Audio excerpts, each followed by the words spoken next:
कोई जख्म माने सर में या शरीर में कोई वैसे घाव वगैरह नहीं दिखा रहा, और हो सकता तुम्हारा 9-10 हजार तक खर्चा पड़ जाएगा।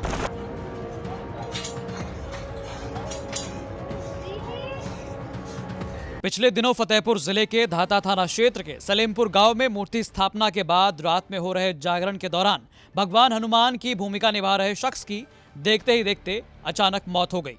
घटना के बाद गांव में अफरा तफरी का माहौल बन गया और कार्यक्रम को बंद कराकर बिना पुलिस को सूचना दिए उस शख्स का अंतिम संस्कार कर दिया गया। हैरानी की बात तो यह है कि शख्स पिछले 20 सालों से भगवान हनुमान की भूमिका में मंचन किया करता था।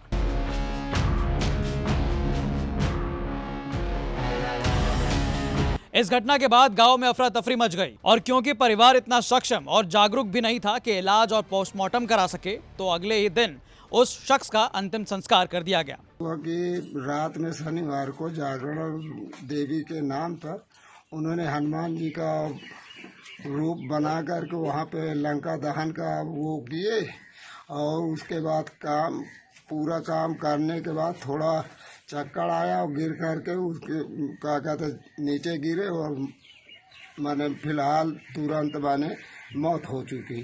फिर क्या किया आप लोगों ने? सर उसे फिर संतोष करने के लिए फिर थोड़ा डॉक्टर गाँव के थे उनको दिखाए, फिर उनके पास हाथ में वो लगा के खून टेस्ट कराए तो उसमें कोई बीपी बता ही नहीं रहा।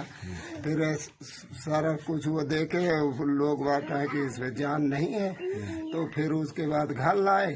घर लाने के बाद फिर रात किसी तरह बीती, उसके बाद सुबह हुआ। सुबह होने के बाद फिर कुछ हमको जासूस मिली कि हो सकता है कि यदि गवर्नमेंट को से सहायता मिल जाए, पोस्टमार्टम किया जाए।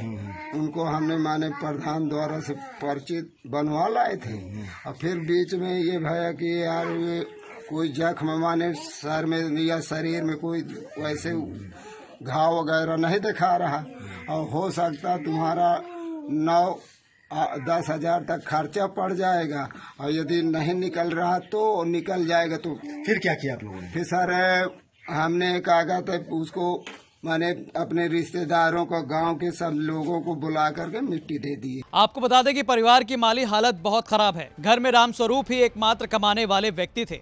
उनके घर में उनकी दिव्यांग पत्नी है और एक बच्ची।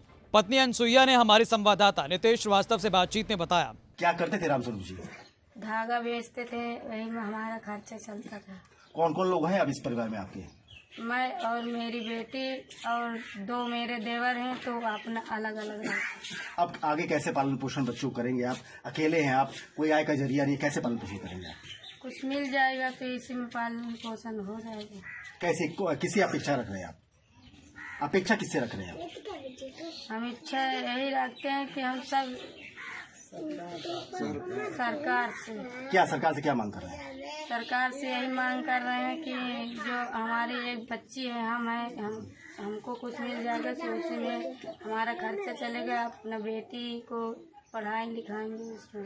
तो अब परिवार को आस सरकार और प्रशासन से है। गांव में फेरी लगाकर पेट पाल रहे राम स्वरूप अब नहीं हैं। वहीं जब इस संबंध में ग्राम प्रधान से बात की गई तो उन्होंने कहा, वो दिन शनिवार को रात को बजरंग बली का प्रोग्राम कर रहे थे, नाचते नाचते फिर चक्कर आ गया। चक्कर होते होते फिर गिर गए नीचे।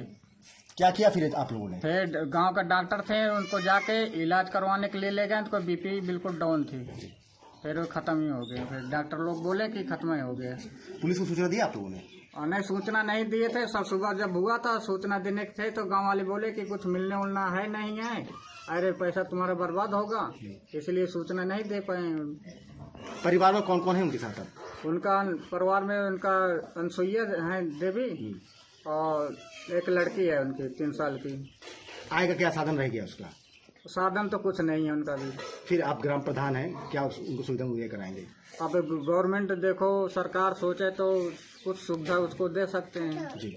हाँ। और परिवार में कौन कौन है? परिवार में 2 भाई हैं, उनको एक छोटा है, बड़ा भी है उनको। बहरहाल अब परिवार अकेला पड़ गया है। जो कमाने वाला था, जिसके बदौलत घर चलता था, वो नहीं है। पीछे छोड़ गया एक दिव्यांग पत्नी और एक बच्ची। अब देखना होगा कि सरकार या प्रशासन इनकी कैसे मदद करता है। फतेहपुर से नितेश श्रीवास्तव की रिपोर्ट, यूपी तक।